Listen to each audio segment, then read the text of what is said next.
BestBookBits.com brings you the book summary of Mentor to Millions, Secrets of Success in Business, Relationships and Beyond by Kevin Harrington and Mark Tim. Kevin Harrington, one of the original sharks on the TV hit Shark Tank, and serial entrepreneur Mark Tim takes you on a journey that radically redefines what it means to truly succeed at work, at home, and in everyday area of life. One of the best days of his life as an entrepreneur, Mark Tim found himself sitting in his car at the end of his driveway. In just a minute, he would go into the house and greet his wife and children, but as he basked in the success he just had, he also had to face a surprising realization. He didn't really want to go home. Mark knew that once he stepped into the happy chaos of his family, the euphoria of the day would evaporate. His work life and his home life might as well have been two different worlds. And at that moment, he acknowledged, as he puts it, that my business would get in my first and my best, while my family got my last and my least. Mentor to Million charts Mark's journey from the pivotal moment to a whole new understanding of how work, life and relationships can coexist and thrive together.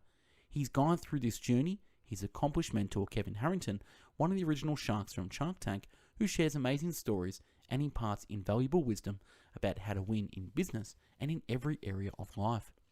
This deeply personal, easy-to-follow book invites you to join Mark and Kevin on their journey. Every page pulls back the curtain of entrepreneurship at the highest level, revealing priceless business lessons, which leads to the biggest lesson of all, combining the best of business, family, and personal life. If you're succeeding in business, struggling, or starting out, and want your life at home to be what you've always dreamed it can be, this is the lesson you need to learn.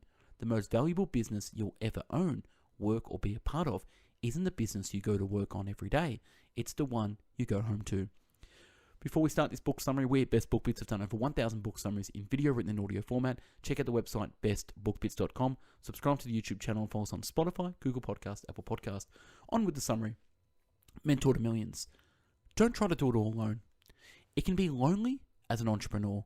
We get misinformed somehow that to be the one, we have to do this alone. This doesn't tell the whole story. To be successful, you have to count on yourself. But when you surround yourself with mentors and advocates, you greatly increase your odds of success. That's a huge mindset change, but one that's absolutely critical for you to make. Kevin Harrington doesn't do it alone either. He has numerous mentors and knows that should give you permission to bring even more mentors into your life, whom you can turn to when you need help.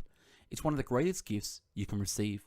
If there's one thing you should take away from this book, it's that mentorship is not only readily available, perhaps more than you realize, and that's one of the biggest parts of Kevin's formula for success. Help people fix problems in their own way. As a leader of the organization, it's not your priority to do the work. Many leaders make the mistake of doing the work and solving the problems for their teams.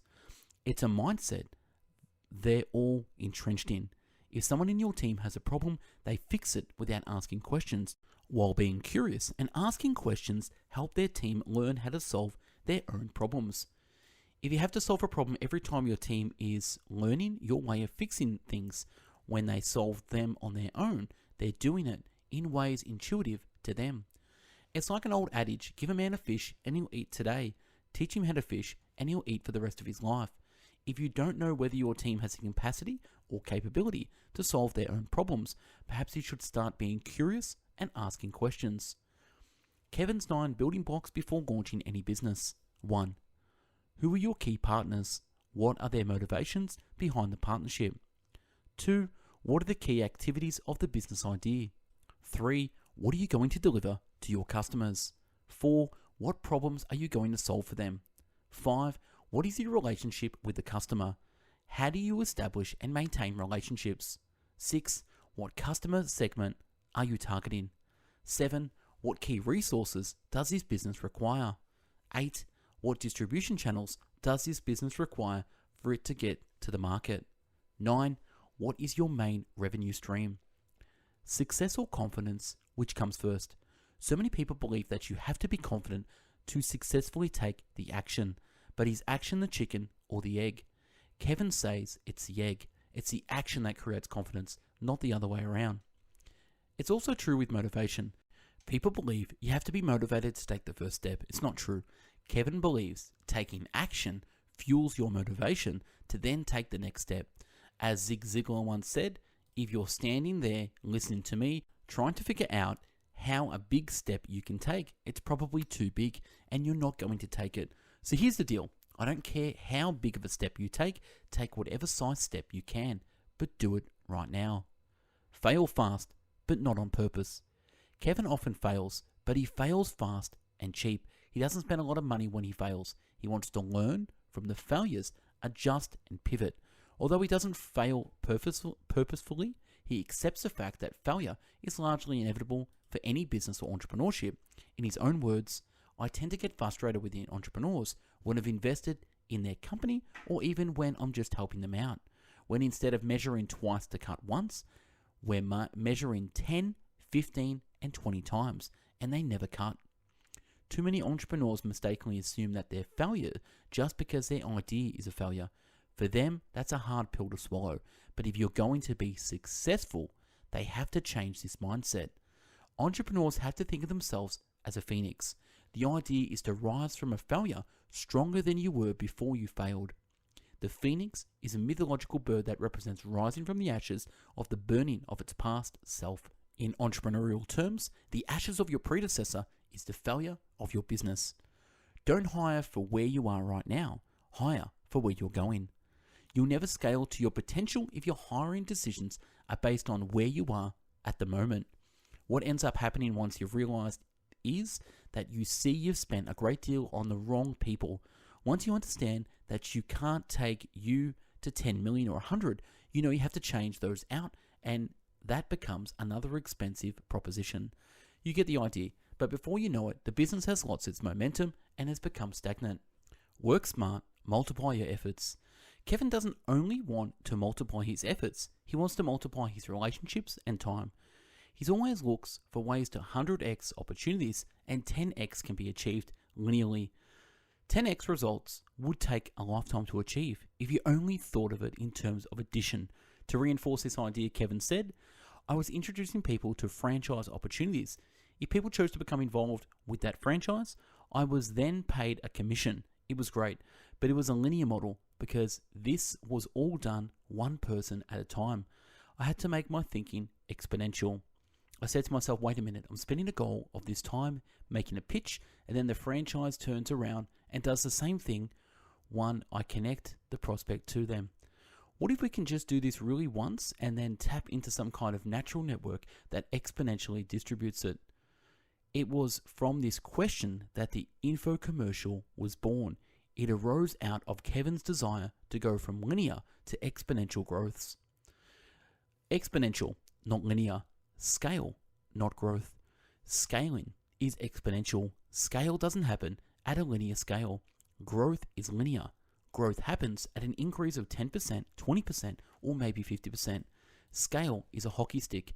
You've got growth along the length of the hockey stick moving upward at a slow but consistent pace. Then all of a sudden, the stick curves up dramatically, almost vertically. That's scale. That's selling 10,000 units a day. Consider a mum and pop restaurant that's profitable.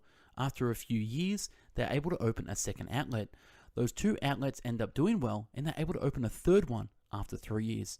A few more successful years, and they open a fourth. You get the idea. They might take 30 to 40 years to have 100 outlets, but let's say that they've taken the proven concept to franchise. Now they can get 300 outlets in the next 5 years if they want it. That's scale. That's the end of the hockey stick. But wait, there's more. And you did wait. Remember the time you pulled your credit card out of your wallet, even though you're ready to order, you still have a little hesitation. You keep asking yourself, is this the right decision? Then you hit with your clincher, the added bonus that closed the deal. We refer to this as value stacking. Think of the concept like this. Transactional selling is like a scale. Price sets on one side of the scale while features and benefits sit on the other. A consumer will only buy if the scale tips in their favor. When they're getting more benefits, then they're paying. Oftentimes in the info-commercial world, the seller creates a scenario where the consumer could see the benefits in their purchase, but scales are practically even. They're on the fence of buying, but they still need a reason to buy. But wait, there's more. is what pushes them over the edge and makes them say, "I'm in." In fact, this practice becomes so successful and ubiquitous that the phrase has come to be part of our cultural lexicon. The bottom line of a family is not measured in dollars. The growth of a family is not measured in the number of sales. 4 of my 6 children now left the house. I've prepared them for the next chapter of their life. Then each of them represents a whole new entity. If you will, scaling a family means answering whether or not the values and principles and things that matter most can transcend generations. Are your children able to have their own family and multiply what they've learned with you and integrate it into their children, and so on? Having more children is growth, not scaling.